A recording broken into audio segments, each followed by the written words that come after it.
Apocalipse, capítulo 14. Aqui nós veremos o Cordeiro e os seus remidos no Monte Sião. Vamos ver, versículo 1. Olhei e eis o Cordeiro em pé sobre o Monte Sião, e com ele 144.000, tendo na fronte escrito o seu nome e o nome de seu pai. Queridos, este momento aqui já ocorreu aquilo que Deus mostrou para Daniel lá atrás. A Bíblia pela Bíblia. É importantíssimo para nós entendermos cada evento, nós vermos a resposta na pura Bíblia. Lembra que Daniel viu a estátua que simbolizava os 4 impérios e aquele 5º império que era lodo com ferro, que simbolizava o anticristo, política e religião? E então vinha uma pedra lançada do céu e destruía, apagava, todo o rastro desses impérios que usaram de injustiça, que usaram daquilo que eram malignidades para dominarem, para governarem sobre as nações. Então não haverá rastro, e então é instaurado um novo império. Desaparece, diz o versículo bíblico, que não fica nem vestígio do que se passou. Inicia-se então o reino de Cristo na terra, que durará 1000 anos. E esse evento, esse momento que nós vemos aqui, que é realmente maravilhoso, é o momento em que o Antigo Testamento também o descreve, em que Cristo coloca os seus pés sobre o Monte Sião. Vamos ver os outros capítulos que narram esse mesmo evento. Zacarias, capítulo 2, mostra a promessa de Jesus de vir e reinar fisicamente em Sião. Vamos ver capítulo 2, versículo 10. Canta e exulta, ó filha de Sião, porque eis que venho e habitarei no meio de ti, diz o Senhor. Então o Senhor Jesus, no Antigo Testamento, já havia falado, anunciado, e nós veremos vários versículos, que ele reinará em Sião. Ele reinará sobre toda a nação. Vai findar o reino do anticristo. Como? Lembre lá da visão de Daniel, A estátua que simboliza cada império, babilônico, grego, romano, medo-persa, o império do anticristo, que é o ferro com lodo, é destruído pela pedra que vem do alto, Cristo, a pedra angular. E dessa destruição não resta nem vestígio desses impérios e é então instaurado um novo e poderoso domínio e império mundial sobre a terra, que é Jesus. E nós vemos em Apocalipse 14, Jesus já em Sião, com os 144.000 que nós vimos já na Bíblia Sagrada, que se tratam de 12.000 judeus de cada tribo. E nós veremos mais promessas sobre esse dia. Versículo 11 do capítulo 2 de Zacarias. Naquele dia, muitas nações se ajuntarão ao Senhor e serão o seu povo. Habitarei no meio de ti, Sião, e saberás que o Senhor dos Exércitos é quem me enviou a ti. Aleluia! Por quê que está dizendo? Saberás, Sião, que é o Senhor dos Exércitos que me enviou a ti. Lembra que os judeus, por um período de tempo, até acreditarão que o anticristo é o Messias? Pois é, mas quando o anticristo quiser ser adorado, eles o repudiarão. Quando pedem para fazer uma imagem do anticristo e se curvar a ela, mais ainda, né? É só você ler o Antigo Testamento e você vai ler que judeu não curva o joelho, né, para homem algum e menos ainda para imagem de escultura. E então Jesus Cristo, na verdade, ali nessa profecia, lá no Antigo Testamento, já era dito sobre ele: saberás que o Senhor dos Exércitos me enviou a ti, ó Sião. E as nações, quando Cristo reinar, né, em Sião, quando Cristo reinar sobre o mundo inteiro, o que vai acontecer? Nós vamos acompanhar alguns versículos que mostram sobre isso. Todas as nações irão querer ver Jesus, é lógico, né? Todos os que sobreviveram, lembre-se, queridos, nascerão crianças, o mundo estará andando normal no período da grande tribulação, né? Todos desejarão ver Jesus, conhecer Jesus, né? Todos os que não se curvaram, todos os que realmente, né, não aceitaram a marca da besta, permanecerão na terra. Vamos continuar vendo. Então, diz o versículo 12 de Zacarias 2, o Senhor herdará a Judá como sua porção na terra santa, e de novo escolherá Jerusalém. Cale-se toda a carne diante do Senhor, porque ele se levantou da sua santa morada. Então aqui Zacarias tem essa visão sobre o Senhor herdando Jerusalém, o Senhor escolhendo Jerusalém para reinar dali sobre os povos. Zacarias capítulo 9, versículo 14 também fala desse momento. O Senhor será visto sobre os filhos de Sião, e as suas flechas sairão como relâmpago. O Senhor Deus fará soar a trombeta e irá com os redemoinhos do sul. Por que, queridos, Jesus vai voltar? Por que quando Jesus voltar, nós veremos outros versículos, na verdade, ele virá para cobrir a Israel, porque Israel não aceitará a imagem da besta. Ele não aceitará o anticristo.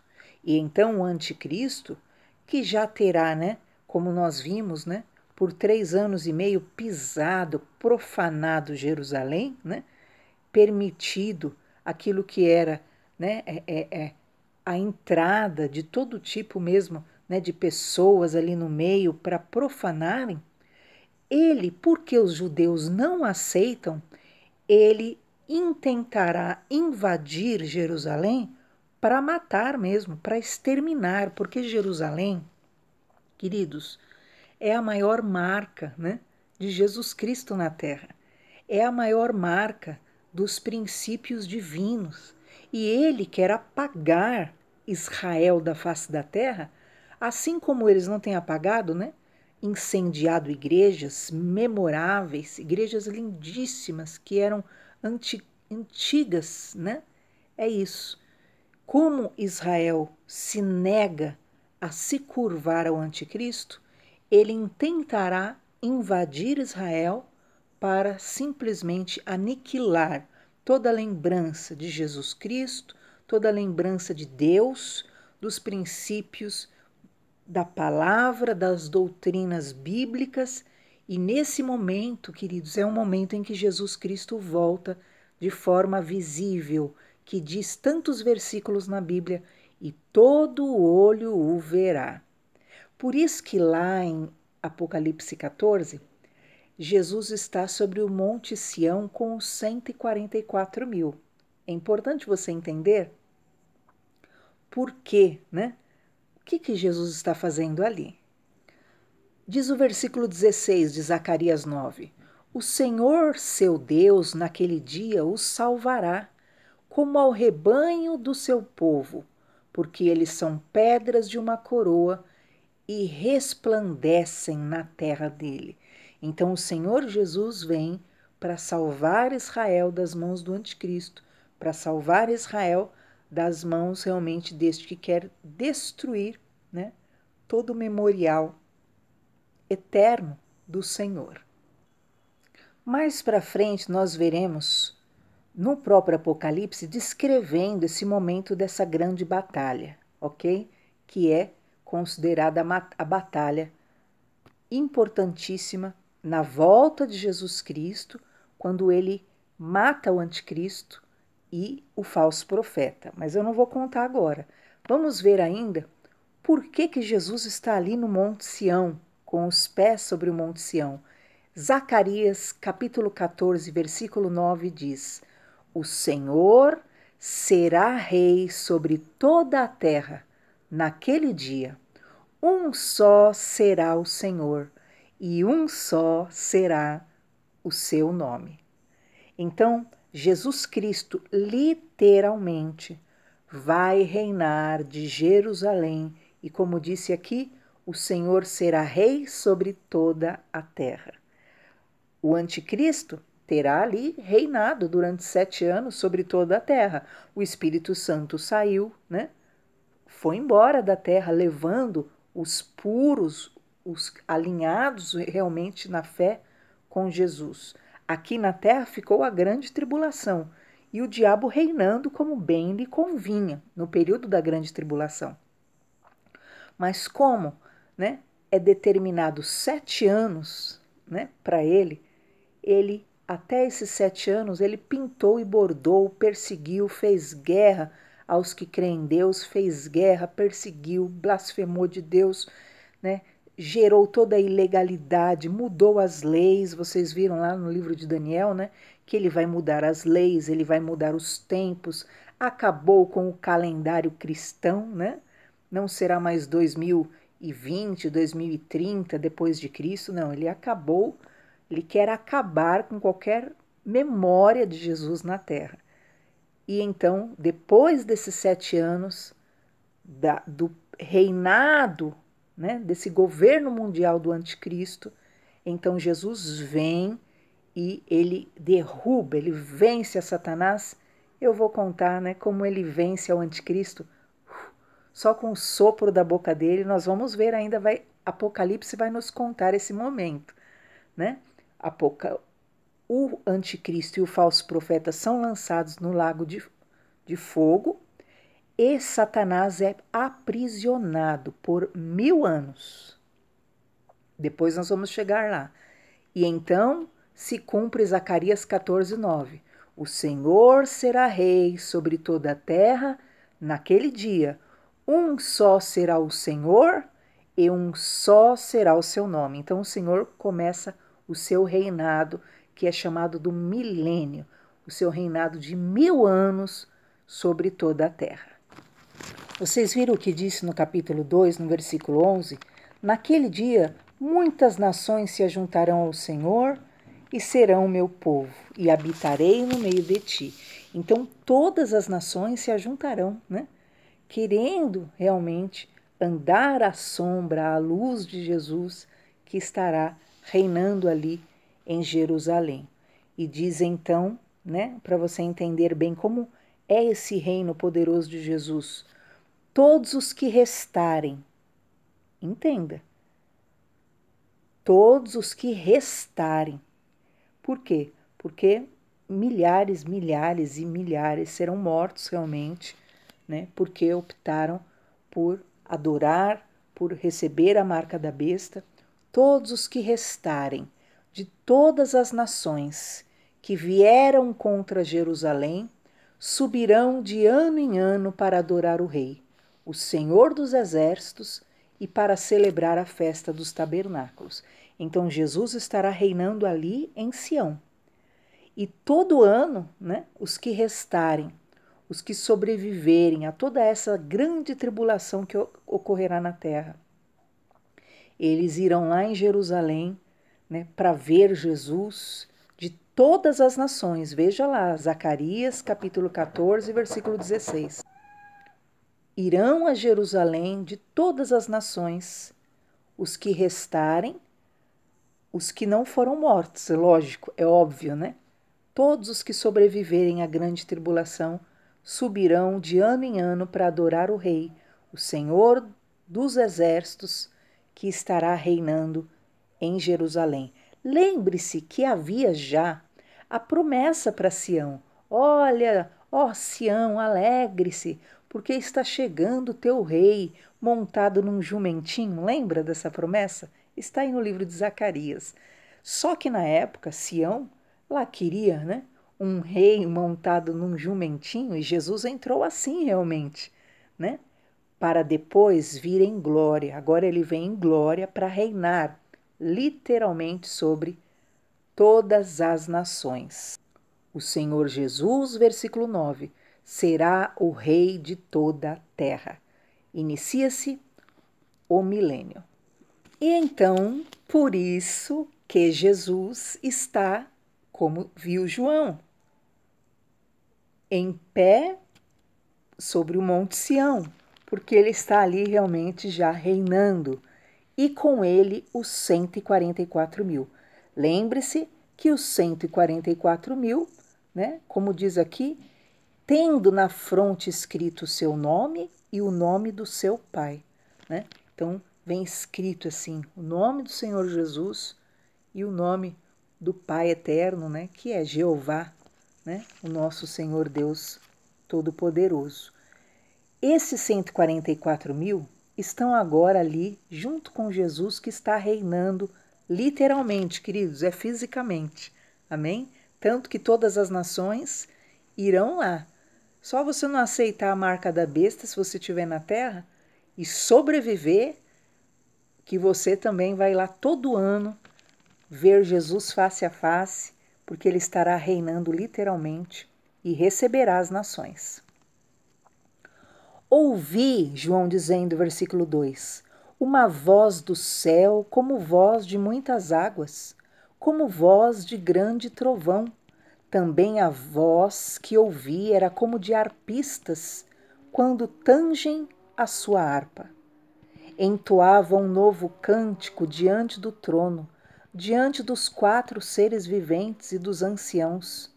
E ninguém pôde aprender o cântico senão os 144 mil que foram comprados da terra.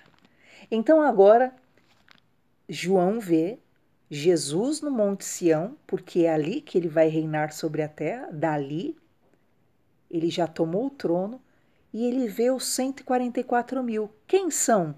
Que são os judeus que não se curvaram ante Cristo e se mantiveram na fé no Senhor Jesus e acreditaram no Senhor Jesus, não aceitaram o anticristo. Lembra daqueles lá que foram selados por Deus, os 144 mil?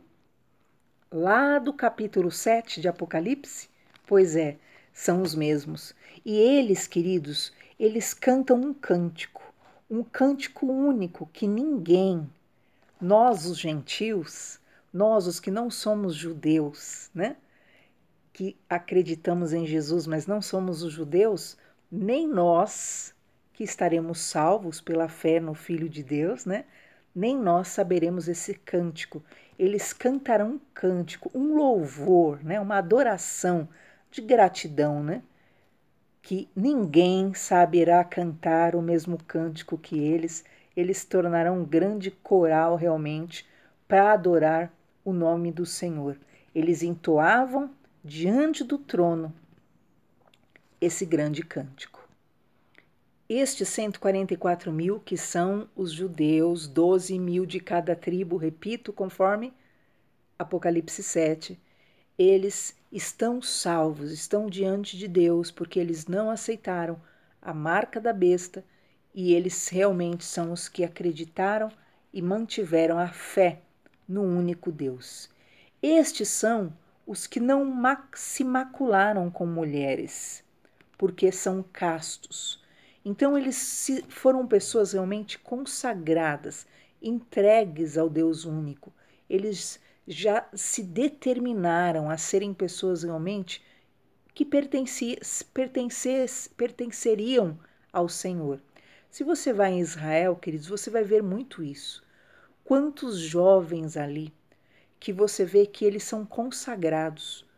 Israel, ele apoia e incentiva aquilo que é, né, a consagração, a vida totalmente voltada para o ensino bíblico, para aquilo que é a Torá, né, o conhecimento de Deus, a consagração a Deus. E esses 144 mil pertencem a esses judeus que eram extremamente devotos ao Senhor, extremamente adoradores ao Senhor. E eles são 12 mil de cada tribo, homens que viviam já aqui na terra em prol de Deus, em prol do ensino de Deus. São os mesmos que Deus dá ordem para que eles sejam selados antes que viesse a destruição, lembra? Sobre Jerusalém e sobre as nações que viessem as tragédias, eles foram os primeiros a serem selados, porque são homens que realmente adoram ao Senhor de todo o coração. Então eles preferiram viver uma vida consagrada, não se macularam, são castos, são eles os seguidores do Cordeiro por onde quer que vá. Então agora, Jesus reinando em Sião, eles são, né, aqueles que andam do lado de Jesus. Estes são os seguidores de Jesus por onde Jesus vai, né? Não tem um presidente, a comitiva? Então, a comitiva de Jesus serão esses 144 mil. Quando Jesus vier visitar o Brasil, né? Parece loucura o que eu estou falando, mas não é. É isso. Jesus vai reinar literalmente aqui na Terra. Quando ele vier no Brasil, né? Quando ele for na Itália, ver lá o estado que está, quando ele for nas nações, porque ele é rei de toda a terra, vocês viram o livro de Zacarias, ele vai levar essa comitiva dele. São esses homens leais, né? Esses judeus consagrados que não se curvaram a nada, mas mantiveram a fé inabalável em Deus em tudo. Então eles serão os seguidores do Cordeiro por onde quer que vá. São os que foram redimidos dentre os homens, primícias para Deus e para o Cordeiro. Então eles foram redimidos, eles foram os primeiros realmente a serem consagrados inteiramente ao Senhor Deus.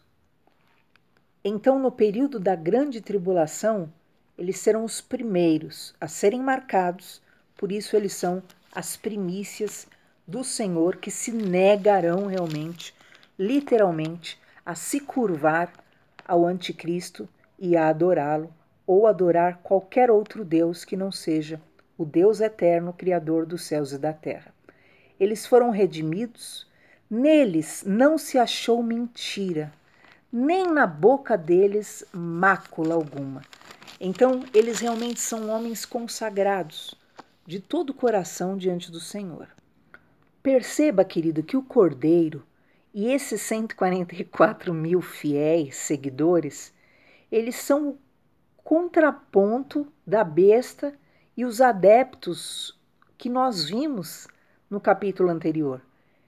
Estes têm o nome do Cordeiro em suas frontes, enquanto os seguidores da besta terão o quê? O nome da besta ou o número do seu nome em seu corpo. Assim como os seguidores da besta são marcados com o nome dela, nós vimos no capítulo 13, versículos 16 e 17, esses foram marcados pelo Senhor lá no capítulo 7. Eles são livres de falsidade. Perceba o versículo 5. Em contraste com os prodígios mentirosos, ilusórios da besta. Lembra que ela trabalhará só com engano, enquanto eles não têm uma mentira, não tem mácula na palavra deles. Eles são virgens, ao contrário da devassidão da besta, eles são castos, eles são puros, enquanto o anticristo legalizará o quê? A iniquidade, né? Todo tipo de devassidão e orgia. Perceba isso. Eles foram fiéis a Cristo em toda e qualquer circunstância. Ao contrário daqueles que seguiram a besta e andaram o quê? Após uma falsa religião, um falso Deus. Eles cantavam um cântico novo, soando como o bramido do oceano, vocês viram, né? Era somente os remidos que podiam realmente conhecer aquele cântico que eles cantavam, né? Só eles sabiam aquele cântico e nós vamos assisti-los e exaltar a Deus, porque eles são dignos de ter essa posição, né, tão privilegiada ao lado do Senhor Jesus. Então, eles são os salvos de Israel, né, que contrapõem-se aos gentios, né, aos de todas as nações, tribos e línguas que envolvem eu e você, que também seremos salvos se mantivermos a fé no Filho de Deus. Então, no versículo 6, João vê um anjo voando. Veja lá o que diz. Vi um outro anjo voando pelo meio do céu, tendo um evangelho eterno para pregar aos que se assentam sobre a terra, e a cada nação e tribo e língua e povo, dizendo em grande voz: temei a Deus e dai-lhe glória, pois é chegada a hora do seu juízo. Adorem aquele que fez o céu, a terra, o mar e as fontes das águas. Oh, queridos, o que é a misericórdia de Deus? Queridos, olha que tremendo. O Senhor vem com o seu poder e ele envia então os seus anjos no período da grande tribulação, e esses anjos anunciam um evangelho eterno. Perceba, queridos, que não é mais o evangelho da graça, não é mais o evangelho daquilo que é você pode ser salvo, né? Eu posso ser salva, posso ser perdoada dos meus pecados por crer, por receber o sacrifício de Jesus no meu lugar, não é? Por isso eu sou poupada da condenação, por isso eu sou poupada do juízo, por isso eu sou poupada daquilo que eu mereço. Mas agora o tempo da graça já se acabou. Lembra das 10 virgens? 5 ficaram e 5 subiram, e as outras 5 batiam na porta para que a porta se abrisse, mas já era tarde, a porta já havia se fechado. Lembra de Noé, e Jesus falou que o mundo estaria como nos dias de Noé, né? Que se casavam, se davam em casamento, zombavam de Noé, mas quando fechou a porta da arca, acabou? Então, quando Jesus vier e houver o arrebatamento invisível da igreja, o que vai acontecer? Acabou o tempo da graça, o tempo de ser salvo por misericórdia divina, né? O tempo de ter os seus pecados perdoados e ser digno do céu pela compaixão eterna, acabou, né? Então começa-se o quê? Vem esse anjo voando sobre o céu, pelo meio do céu, e olha só que tremendo. E ele anunciará um evangelho eterno. Imagine, o povo todo está se curvando ao anticristo. O povo todo acreditou na imagem da besta. O povo todo está ali, né, sendo manipulado, sendo ludibriado, enganado, né, seguindo após, né, o seu próprio anseio, o seu próprio desejo. Então, esse anjo que o Senhor ainda envia sobre a terra, pregando: adorem ao Deus dos céus.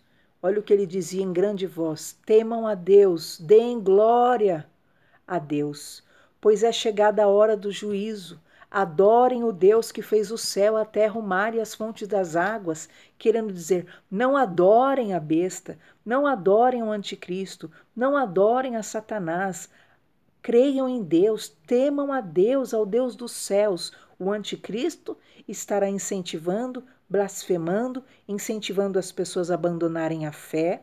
Lembra lá no livro de Daniel que ele não teme ao Deus dos seus pais, né? Ele não tem a fé dos seus pais. Ele não tem o temor de Deus em seu coração, mas ele segue a um Deus estranho, que é Satanás.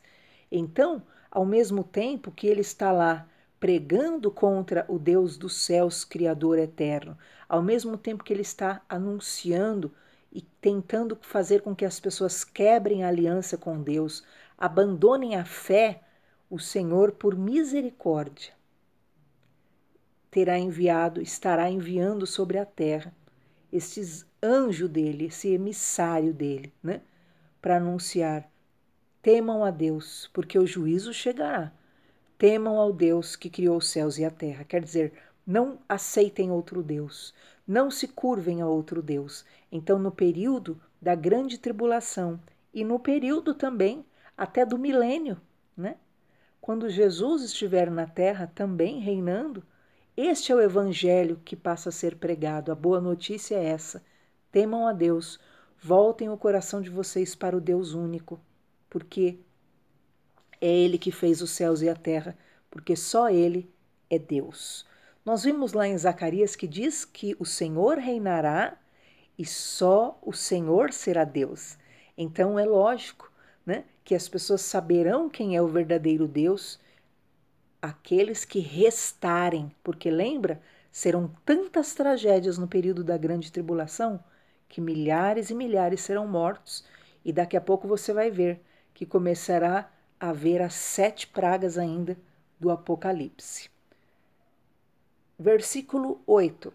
A segunda voz que João ouve: seguiu-se outro anjo, o segundo, dizendo: caiu a grande Babilônia, que tem dado a beber a todas as nações do vinho da fúria da sua prostituição.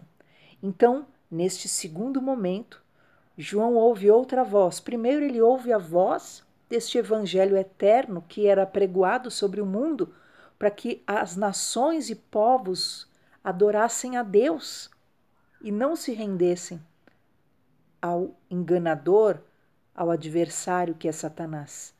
Mas agora ele ouve a voz de um anjo que dizia: a grande Babilônia, que tem levado as pessoas o quê? A prostituição, que tem dado às nações o vinho da fúria, caiu. Então a Babilônia simboliza o grande sistema religioso operante. E este grande sistema religioso que levou muitas pessoas a se afastarem do verdadeiro Deus, que levou muitas pessoas, né, oferecendo o vinho da fúria, né? Então da fúria de Deus, porque na verdade eles afastavam a pessoa daquilo que é a adoração ao único Deus, para fazer essas pessoas se prostituírem em busca de favores, em busca de bênçãos. Elas se rendiam a outras invocações, se rendiam a outros ídolos, se rendiam a outras venerações, se rendiam a culto a outros deuses e imagens de escultura. Então, neste momento é anunciado que a grande Babilônia, que desviou milhares e milhares do culto ao único Deus, criando outras devoções, outras adorações, outras venerações, afastando as pessoas, né, do cristocentrismo, afastando as pessoas do culto único ao Deus Todo-Poderoso, que essa grande Babilônia cairá também no período da grande tribulação. Seguiu-se uma terceira voz, que nós veremos amanhã. Acompanhe amanhã o ensino ainda do capítulo 14. Deus abençoe, fique refletindo sobre tantas coisas maravilhosas que tem no livro de Apocalipse. Fica na paz.